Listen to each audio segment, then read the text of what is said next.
A new controversy tonight threatens to become another public relations crisis for the Obama administration. A high-level Obama appointee, Van Jones, the special advisor for green jobs, is at the center of the controversy. Mary Snow has this report. Van Jones may not be a well-known administration figure as an advisor for green jobs, but he's been thrust into the forefront over questions surrounding this 2004 petition he signed on the 9/11truth.org website, demanding, quote, a call for immediate inquiry into evidence that suggests high-level government officials may have deliberately allowed the September 11th attacks to occur. Van Jones is listed as signer 46. Asked why his name is on it, an administration source tells CNN that Jones did not carefully review the language in the petition. And in a statement, Jones said, I do not agree with this statement, and it certainly does not reflect my views now or ever. White House Press Secretary Robert Gibbs was asked about Jones's name appearing on the petition, responding, it's not something the president agrees with, and that Jones continues to work in the administration. Jones has also gained attention for comments he made before his White House job, including this one, now on YouTube, when he was talking about Republicans. How were the Republicans able to push things through when they had less than 60 senators, but somehow we can't? Well, the answer to that is they're assholes.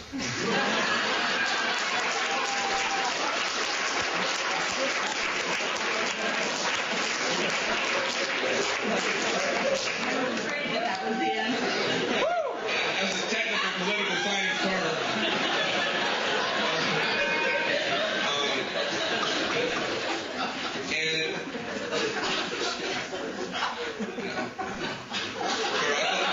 Barack Obama's not an asshole. In 2005, he was quoted in the East Bay Express saying, by August, I was a communist, when explaining about his radicalization following the acquittals in the police beating case of Rodney King in 1992. Jones said, if I have offended anyone with statements I made in the past, I apologize. The green jobs guru has come under scrutiny by conservatives. Before this, Jones was primarily known for his environmental work. Back in May, in comments on the San Francisco Chronicle's website, Jones even won the praise of former eBay CEO Meg Whitman, now a Republican candidate for governor in California. I am a big fan of. He's done a marvelous job.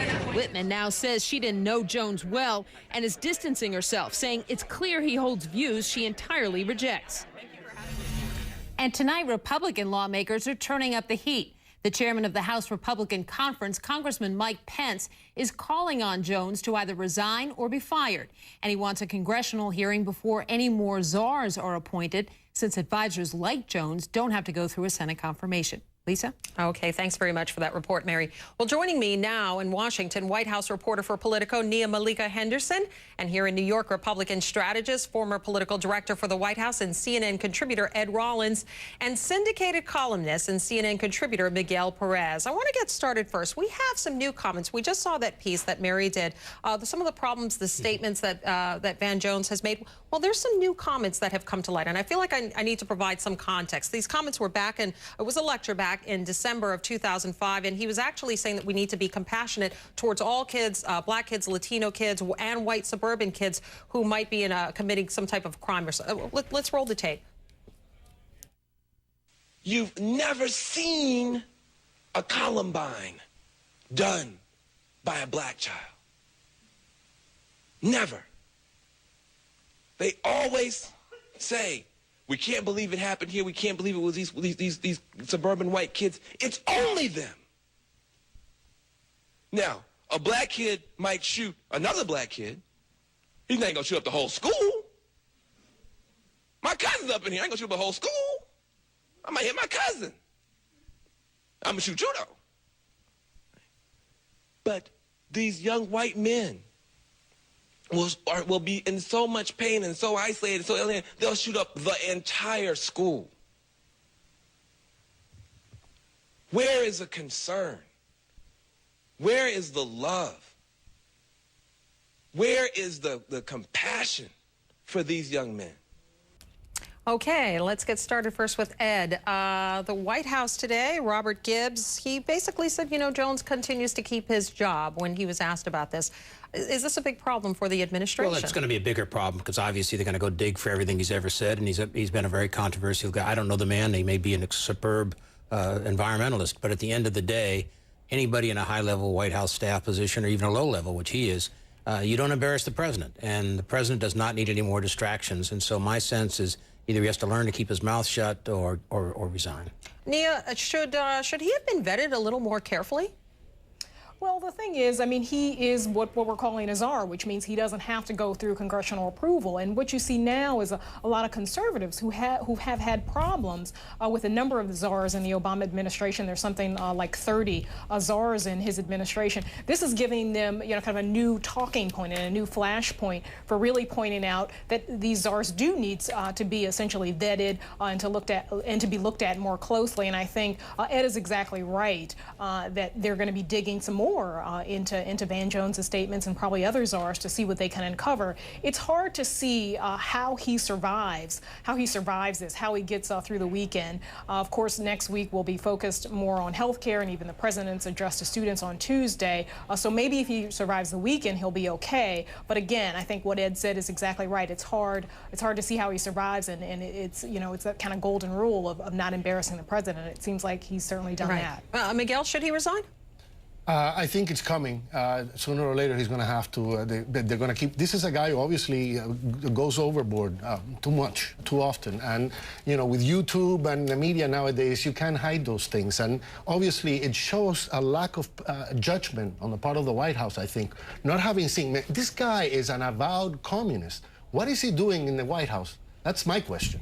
Okay, I want to turn to another issue that conservatives have been talking a lot about, and this is the president's decision to deliver this speech to school children. But I have to say, it's not just the speech, because other presidents have gone before, schools certainly, and have delivered speeches, but it's actually a lesson plan. I mean, if you take a look, and we've got some graphics that we're going to share with you. In fact, we went on the Department of Education's website and actually pulled these lesson plans. They're called a menu of classroom activities, and there's nothing you can say but except calling these lesson plans. They're essentially telling teachers what to teach in the class. Let's put up our graphic if we can here.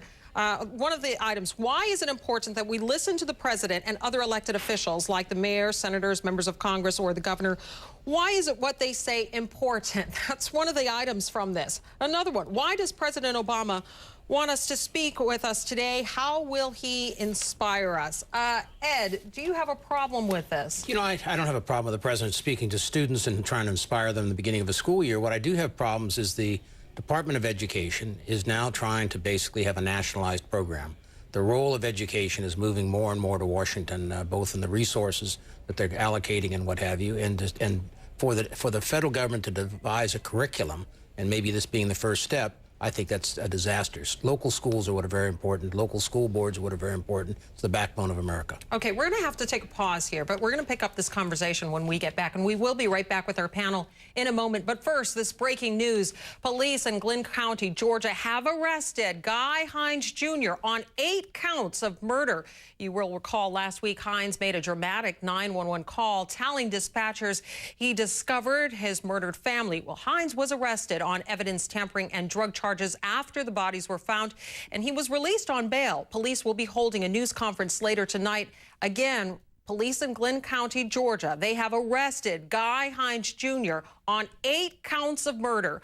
Hines made that dramatic 911 call telling the police that he found his family members dead in their home. Stay with CNN for more details.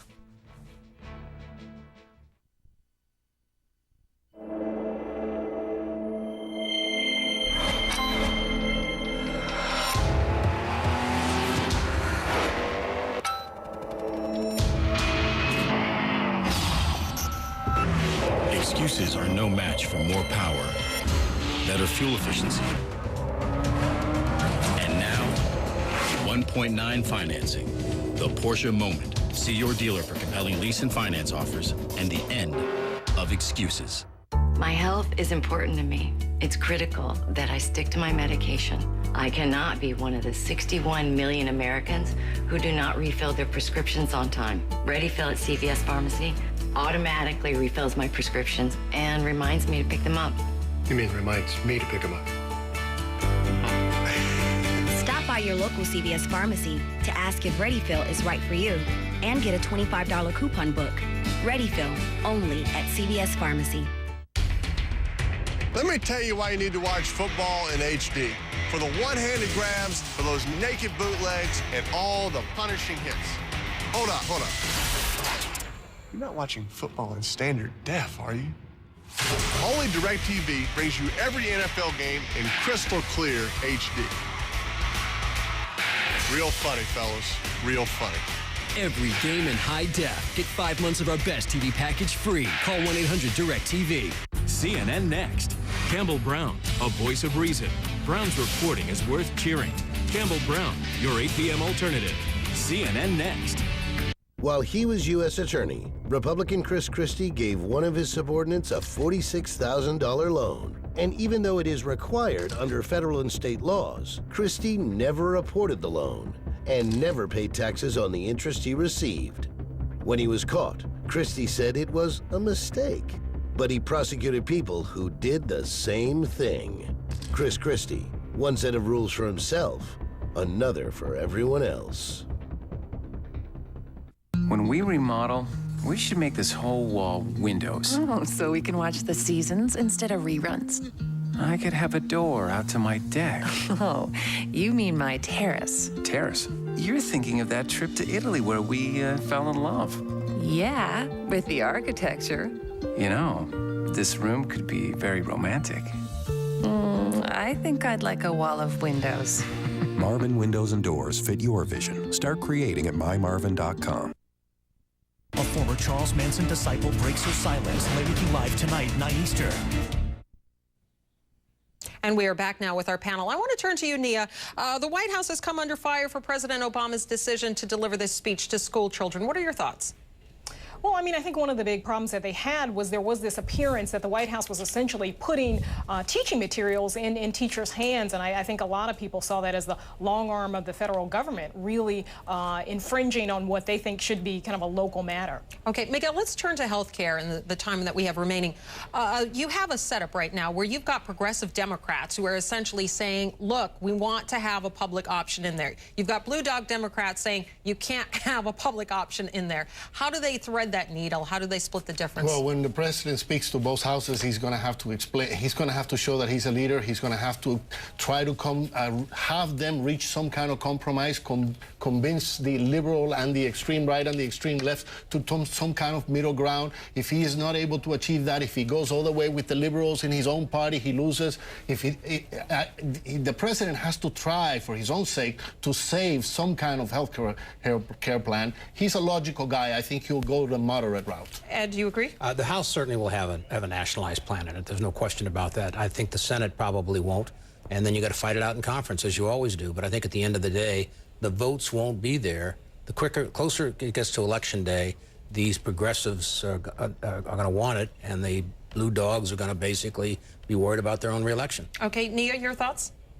Yeah, I mean, he's essentially going to make the case that Clinton really faced, a backlash because he failed to deliver anything, not because he pushed for something too big. So that's the argument he's going to make, and I think they're betting in the end that those progressive Democrats who are pushing so hard for this public option will essentially want to back something rather than look like failures in the end. Okay, thank you very much to our panel, Nia Malika Henderson, Ed Rollins, and Miguel Perez. Always a pleasure. Thanks, everyone. Thanks for joining us. And coming up at the top of the hour, Rick Sanchez. He's in for Campbell Brown.